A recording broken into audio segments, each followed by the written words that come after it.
गुरुर्ब्रह्मा गुरुर्विष्णू गुरुर्देवो महेश्वरः गुरु साक्षात परब्रह्म तस्मै श्री गुरवे नमः.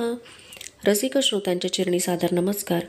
आजची ही 11वी कथा करुणामूर्ती एकनाथ. पैठण गावी बाळू भट्ट नावाचे गृहस्थ होते. त्यांच्याकडे एक परीस होता. तो परीस ते प्राणापलीकडे जपत असत. त्यावरच त्यांचे जीवित होते. एकदा त्यांना तीर्थयात्रेला जायचे होते. परीसाच्या बाबतीत त्यांचा कोणावरही विश्वास नव्हता. तीर्थयात्रेला जाताना हा परीस न्यावा तरी ते धोक्याचे होते. हा परीस कुठे ठेवावा याचा विचार करताना त्यांना नाथांचे नाव आठवले. ज्यांच्यावर विश्वास ठेवावा असे एकनाथ आहेत. त्यांनी नाथांची भेट घेऊन तो परीस त्यांच्याजवळ जपून ठेवण्यासाठी दिला. तीर्थयात्रेवरून परत आल्यावर परत घेईन असे सांगून बाळू भट्ट तीर्थयात्रेला निघून गेले. नाथांनी तो परीस देवघरात देवांजवळ ठेवला. 1.5 वर्षानंतर बाळू भट्ट पैठणला परतले. आल्या आल्या ते नाथांकडे आले. तीर्थयात्रेतही त्यांच्या मनात परीस घोळत होता. नाथांनी बाळू भट्टांचे स्वागत केले. त्यांना बसायला आसन दिले, पण ते परीसासाठी अधीर झाले होते. त्यांनी तो परीस नाथांना मागितला.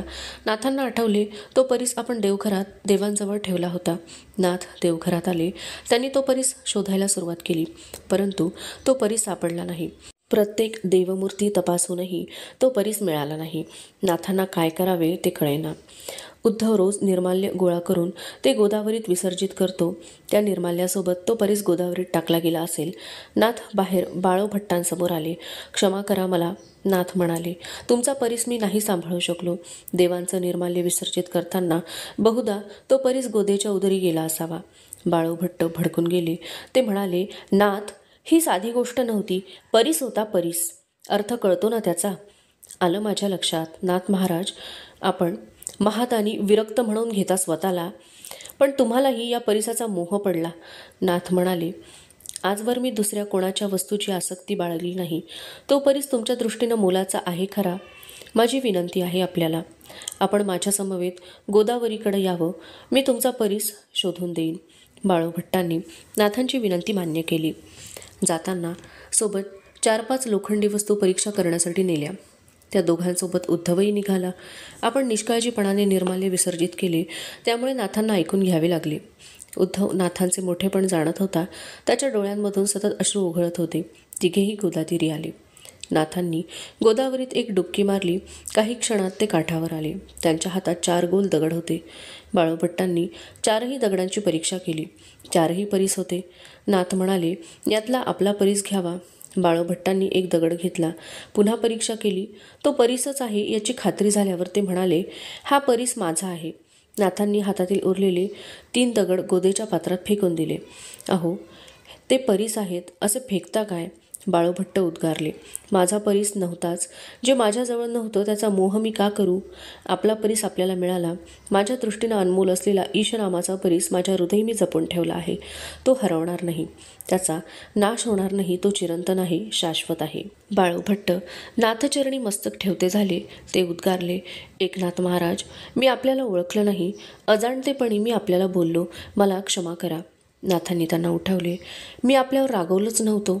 आपली वस्तू गेल्यानंतर अस्वस्थ होऊन क्रोध येणं स्वाभाविक आहे.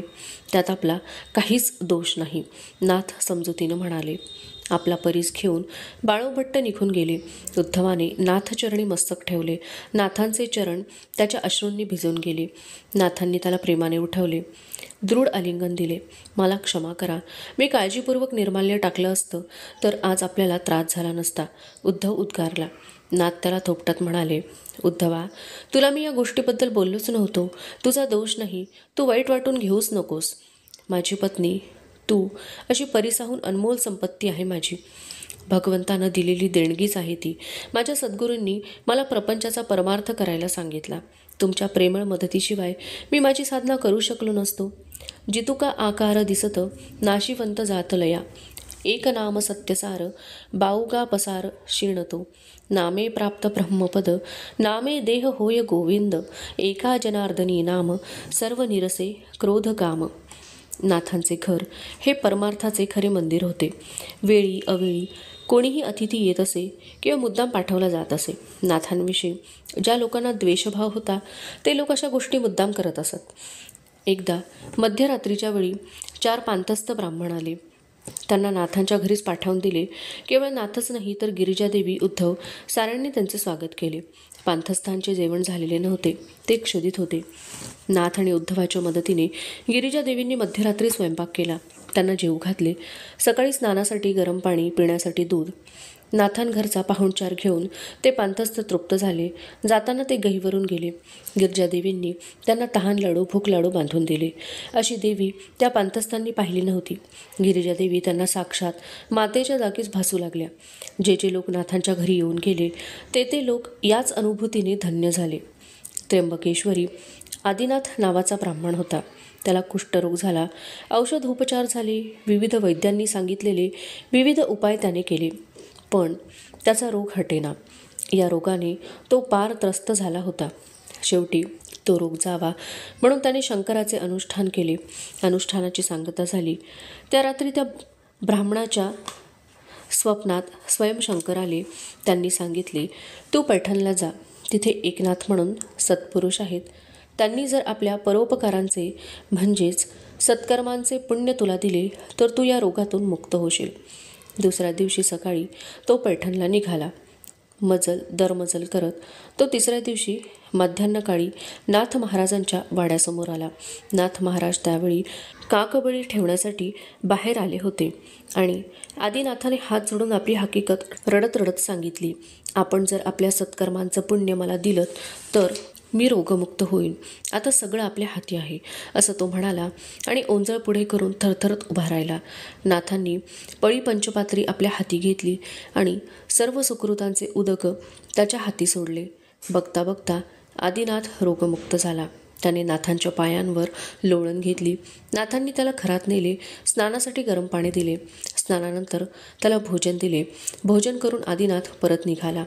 जाताना त्याने नाथांना विचारले, नाथ महाराज, आपण क्षणाचाही विलंब न लावता आपल्या पुण्यकर्मावर उदक सोडलं. ते सोडताना आपण काही मोठं गमावतो आहे असं नाही वाटलं आपल्याला? नाथ उत्तरले, ईशकृपेने आणि सद्गुरूंच्या आशीर्वादानं पापकृत्य घडायचंच नाही. सत्कर्म किंवा पुण्यकर्म हा तर माणसाचा सहज भाव. याचा संचय कसला करायचा? जे कर्म निरंतर हा देह आहे तोवर करायचंच आहे. त्याचा संयम मोह तरीका बाळगावा. आणि असंही बघा, मी सारं पूर्वसुकृत संकल्पोदकानं तुमच्या ओंजळीत सोडलं. तुम्ही रोगमुक्त झालात. पुन्हा ते सत्कर्मच झालं. ते पुन्हा पुण्यच की. ब्राह्मण धन्य झाला. नाथांना त्याने मनोमन धन्यवाद दिले आणि निघून गेला. उदारपणे उदार सर्वज्ञ श्री जनार्दन उभा असे. तयाचे चरणी घातली मिठी. जाहली उठा उठी भेटी मज. अज्ञान हरविले ज्ञान प्रगटले. हृदयी बिंबले पूर्ण ब्रह्म.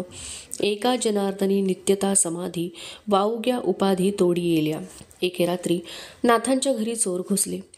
गिरिजादेवी, उद्धव, मुलगा, सून, नातवंडे झोपली होती. नाथ देवघरात बसून निद्रेपूर्वीची प्रार्थना करत होते. तिन्ही चोरांनी दबक्या पावलांनी भांडीकुंडी चीजवस्तू गोळा करायला सुरुवात केली. घरात वस्तूंचा शोध घेत ते तिघे देवघरासमोर आले.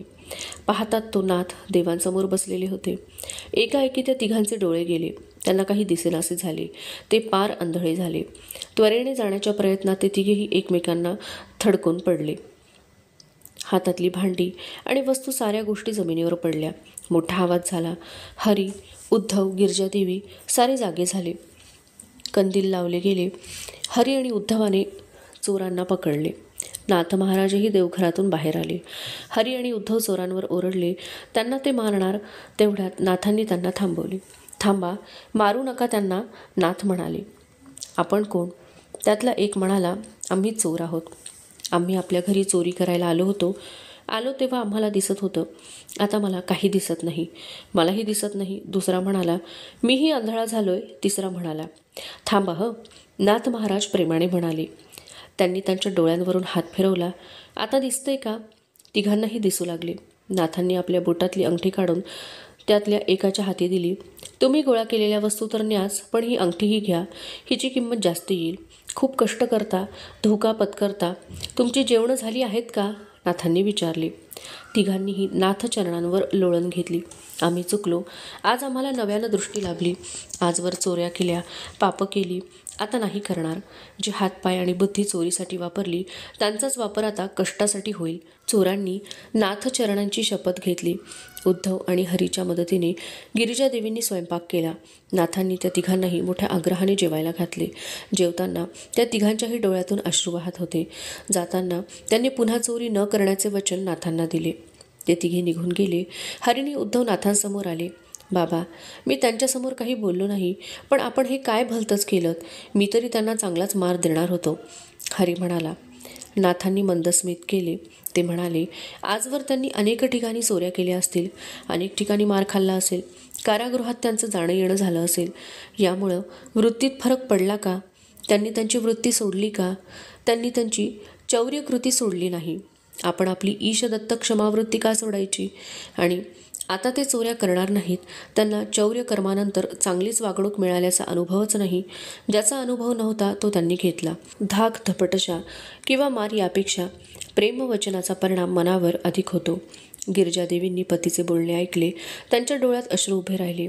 या माणसाची उंची किती आहे हे कोणाला मोजताच यायचं नाही. त्या आपल्या मनाशीच बोलल्या. संतश्रेष्ठ संतश्रेष्ठ पातकी नष्ट तारिती, ऐसा आहे अनुभव पुराणी पहा हो निर्वाहो. वदे शास्त्र देती ग्वाही, संतश्रेष्ठ सर्वा ठाई.